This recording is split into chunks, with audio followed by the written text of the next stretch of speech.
Hello there, everybody. How are you? I get so excited about these Higher Self Wednesdays. Happy Higher Self Wednesday to you. I just love studying for these and learning and getting a chance to talk to you and meet you and share my experience, strength, and hope to you. How are you? Hope all is going well with you. I am ready to jump in, but before I jump in, I have to introduce myself. My name is Karen White, and I am the author of this book, Changing Your Game Plan, which is my journey of how I work the 12 steps with over 4 sponsors in this program. It is a workbook. It's meant to work with a sponsor, a therapist, a clergyman, but it's meant to work with somebody. It's 53 pages long. It's fabulous. It takes you through the steps. It tells you what to do to work through the steps the way that I worked them. So I always say, this is my experience, strength, and hope. Take what you like and leave the rest. But it's a wonderful, wonderful book to work the steps with. I have helped hundreds, maybe even thousands of girls work their program with this same process, and it works. It changes your life 360 degrees, and I'm so excited to be sharing it with you. The book is on Amazon.com.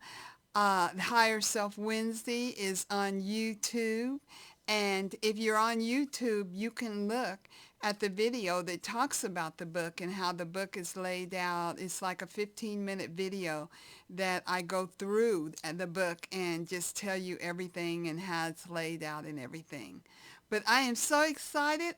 Are you ready? Let's get started. Let's start talking about everything. First of all, I want to thank everybody that is just giving me so much love and support. If you want to reach me, you can on Programchild.net. That is Programchild.net. Go to the contact part in there and fill out the contact card, and I will be getting back to you as soon as possible. I'm getting back to people within 24 to 72 hours. Yes, I'm available to speak at conferences and meetings, and if I'm available and I'm not scheduled for anything else, yes, yes, yes to it all. But thank you for all your support and your love and everything, and I'm glad that you're getting well. I'm glad you're going to your meetings. I'm glad you're getting a sponsor, and I'm glad you're enjoying these videos. So let's just jump in. Today is just such a special day because I always end the steps in the non-program. So I do only work 4 books. I work the Big Book of Alcoholics Anonymous, the AA 12 and 12, the Al-Anon 12 and 12, and the Al-Anon ODAT book. Those are the only 4 books that I work with because those are the only 4 books that we had back in when I came into the program, and that's what my sponsors got me well on, and I have just continued on the same journey that I was taught. So I'm so excited. We're going to jump in here and get it working and everything. We're talking about step 2. Came to believe that a power greater than yourself could restore you to sanity. And one of the things that I always like to do, you guys know this, and this is all through my books, I believe that every word in the step means something. And I think that Bill Wilson and Dr. Bob chose those words to be powerful in our journey of recovery. So I have anybody that I sponsor, when we're going through the steps, you look up every single word in the step. So we're going to always, and I always start my talks off by explaining and going through the definition of every word in the steps. So let's get started. Came to believe that a power greater than ourselves could restore us to sanity. Came means to approach in kind or quality.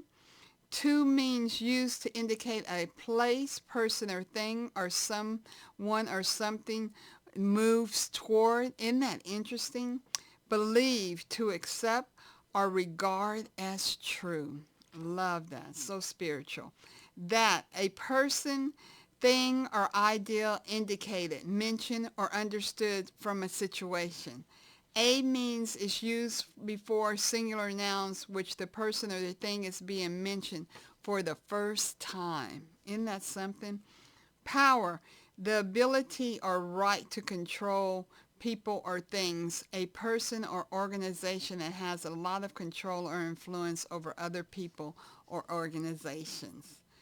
Greater, large in number, numerous, usually are considerable in degree, power, or great pain. Isn't that interesting that it relates greater to pain?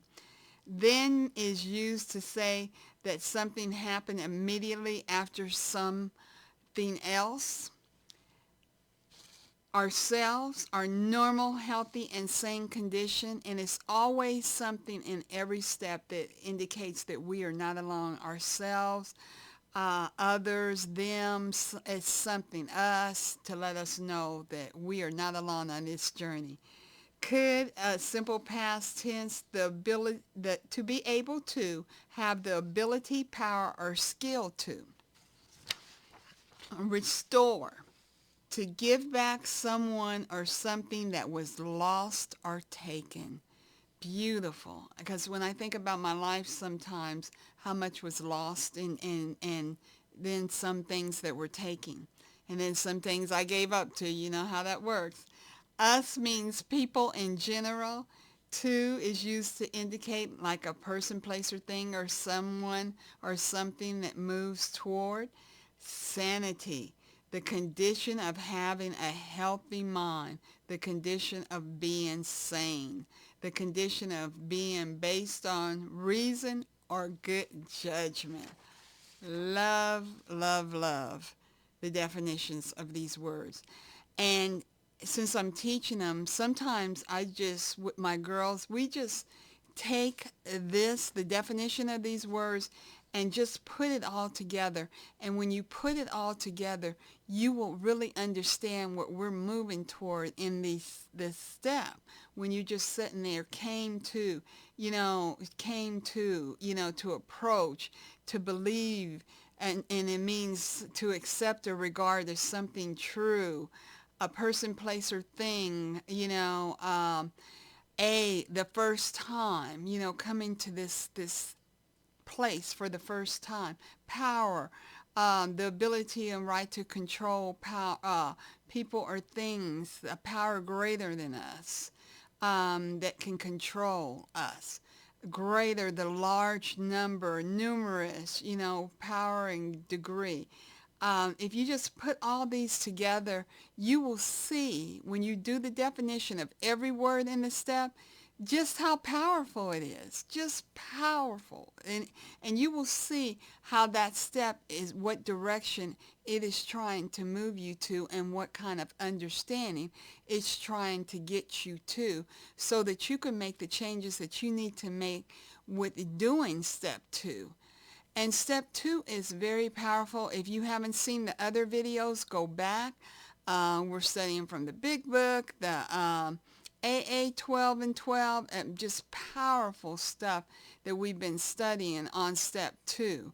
And I always like to, share my experience, strength, and hope. But today is so neat. We're going to start with the non-part of the program. And as we go through here, I'm going to be sharing my experience, strength, and hope. Again, how I came to all these different parts to come to believe that something greater than me could restore me to sanity. And I was so destroyed by this time. I mean, when I do the steps, I do steps 1, 2, and 3 together. So actually, you're doing 1, 2, and 3 together. So when I had finished step 1, and then we moved into step 2, it was so powerful, because in step 1, I had taken, the knowledge to get the understanding how powerless I was. And then now I'm coming into this part where I'm coming to believe that something greater than me could restore me to sanity. That was huge, because you didn't know how mad I was at God. I was done. I had been praying all my life, asking for things, calling what me and God had at that time, which God is my higher power. And, that calling it a relationship, it wasn't a relationship. It was me always asking for something and expecting God to do it, and that being the right thing for me. And so I was totally spiritually destroyed, but I was scared enough not to just leave God altogether. But I surely was a bad kid walking around God, pouting and not wanting to say too much to him and not wanting to just have that conversation. So you know what was happening? I was hearing me all the time because I was blocking out God. And so you can imagine how dangerous my life had gotten into. So to come to believe a power greater than ourselves, we're going to start in the Al-Anon 12 and 12. And I'm going to start on page 13 in the Al-Anon 12 and 12. And you know what? Get your literature out and study your literature like I'm giving you this, and go through and study your literature and, take this stuff to heart, because we have such an awesome program and we have the best literature ever. The first thing it talks about is the first paragraph talks about step one. It's interesting. And, we have to work the steps. I always say in order. And it starts off with step one. Then the second paragraph says, the second step suggests that we were not alone with those problems if we came to believe that help was within our reach. The word came to believe meant a gradual awakening to the reality of a higher power in our lives. This step brought us a glimmer of hope as we made our first timid move toward establishing a working relationship with a power greater than ourselves. We began to perceive that this power was ready to help us whenever we were ready to accept its guidance. And that's exactly what happened to me. It was all of a sudden, God became a power, a force in my life, and not this spiritual, unrealistic being that I had God in place for. The program brought him back to being a power and a force and a helpful force in my life, and something that could guide me and and was greater than me. And that was so huge. I always say step two was such a hope step for me. It was just such a glimmer of hope for me. It goes on to say in the next paragraph, and I always, what did I write on here? I wrote on here, it repaired my perception of my higher power. That's what I wrote in my little, in the red on the side, that it prepared.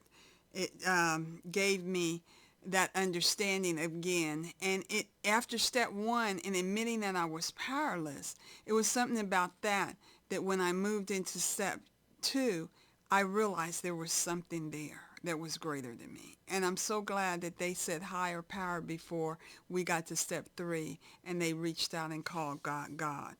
And it says, what could this power do for us? And it says, it could restore us to sanity. It says, this may have come as a shock to those of us who had always imagined that it was the alcoholic who needed to be restored to sanity. And that's funny, because when you're on the addictive side, you think everybody around you is insane. You're fine, you're doing your thing, and everybody's in your business. And why? You are fine. And so it goes on to say that this very idea that we might not be sane usually brought a heated denial. It goes on to say, whether spouse, parent, child, or friend, many of us came to Al-Anon convinced that all the insanity belonged exclusively to the alcoholic. We were dismayed to learn that we too needed to change. And it's so powerful how when you're a double winner in this program and you're on two sides of this program, you can really see how these programs just tie in. All these programs tie in. The 12 steps tie all this in.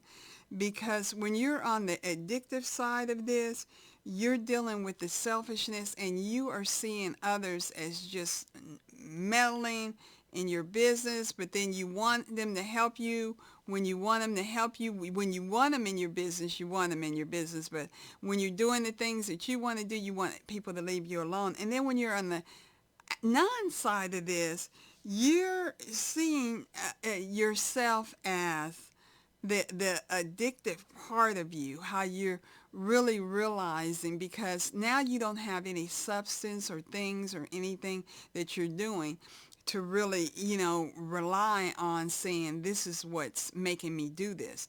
Now you're not drinking, you're not doing anything, you're just trying to figure life out and trying to make things work and trying to change things. Everything around you needs to be changed because you're still trying to figure yourself out and like yourself, and you're figuring that, I know for me, that if things got better around me, then that would make me better. I was always looking at the outside to make me better and never the inside. It was never about me. And it's so powerful how we work the same identical steps. No matter what room you're in, we're all working these same steps. And it goes on to say, I'm on page 14, it says, to admit that we were irrational may have required more humility than most of us had.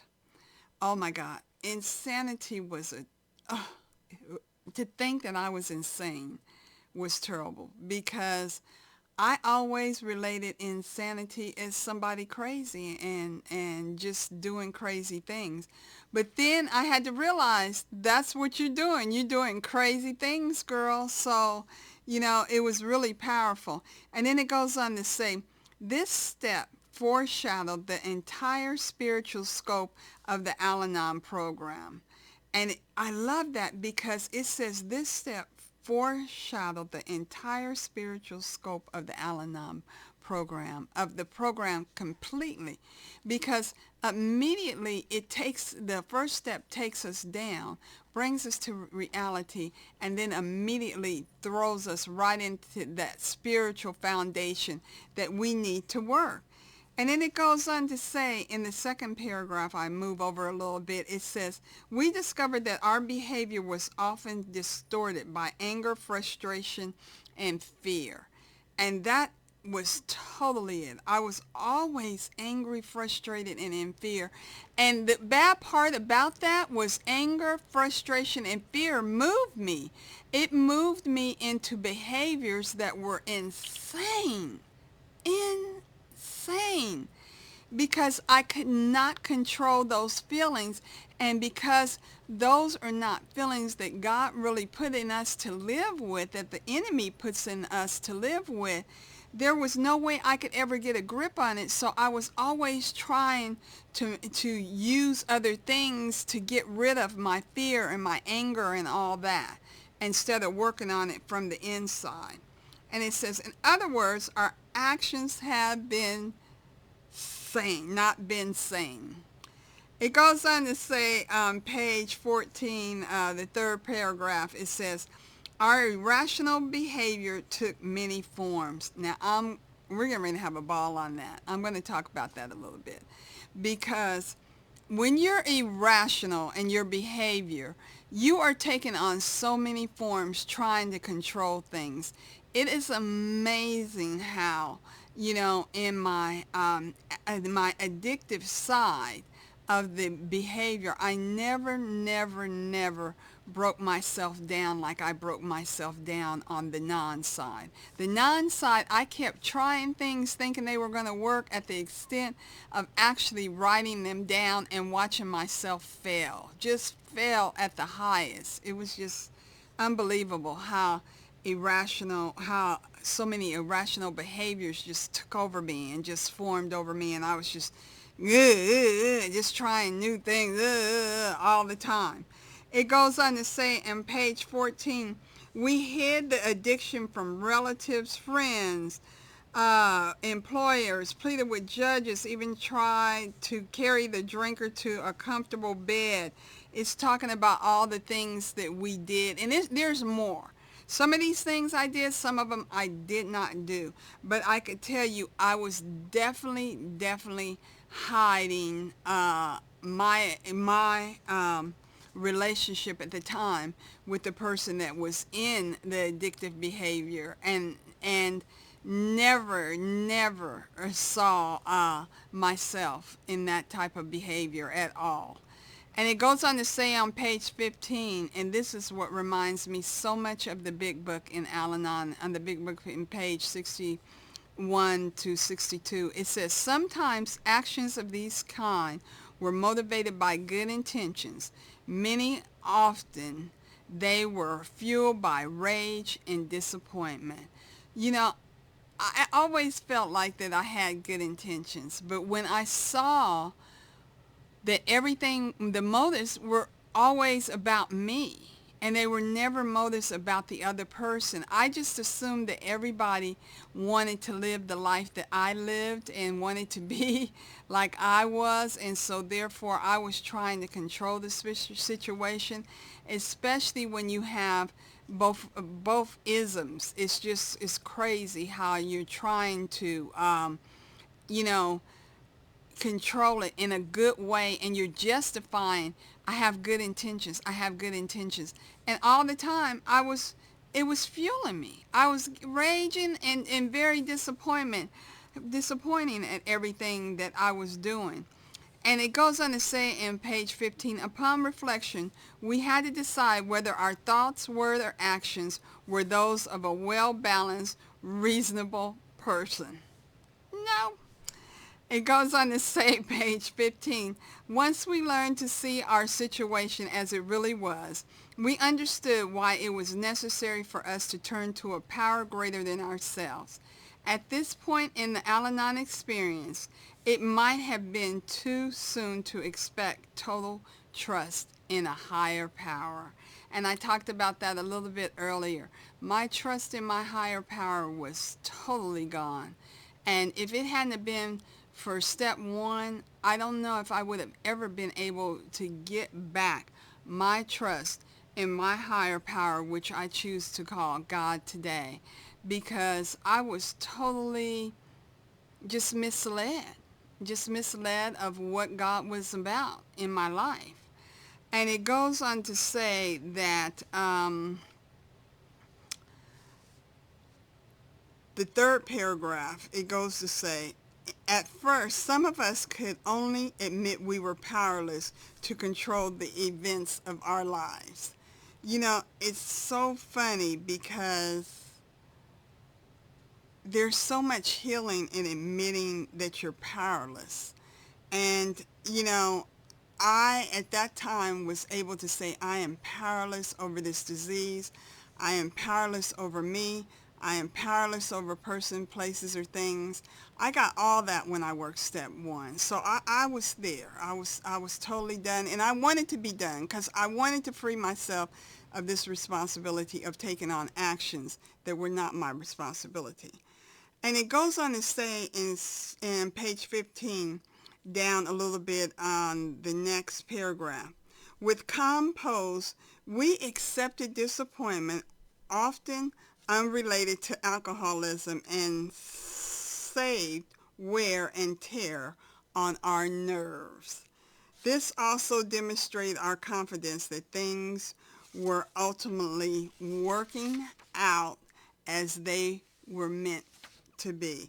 I always say that reminds me of the Big Book, page 449. At that point, step two is a very accepting step. It's accepting that something's greater than you. It's very, very humbling, very acceptance step. And so it goes on to say, this was by no means weak resignation, but intelligent recognition. This was by no means weak recognition, but intelligent recognition of the fact that life held experience for us. Some welcome and some not. Love that. Some welcome and some not. And the last part that I want to talk about on page 16, it says, other Al-Anon members who have been at this crossroads share their experiences and pointed out that they might be other opinions available. This was step 2, coming to believe something greater than myself could restore me to sanity.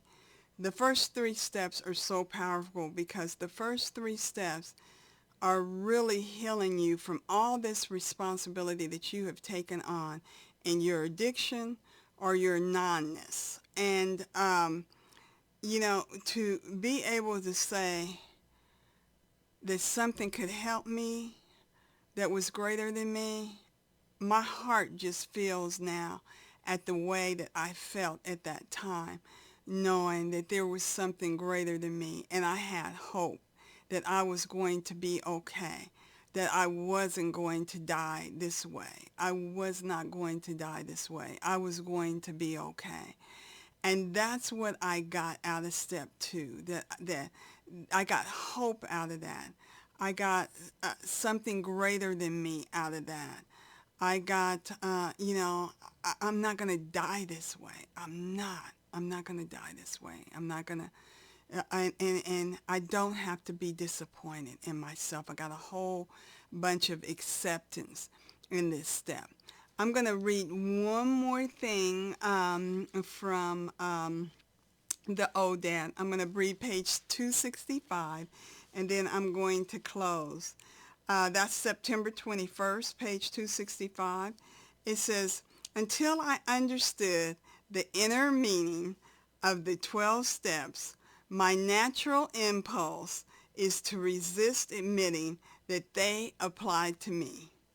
I don't want to believe I am powerless over alcohol or that I have allowed my life to become unmanageable.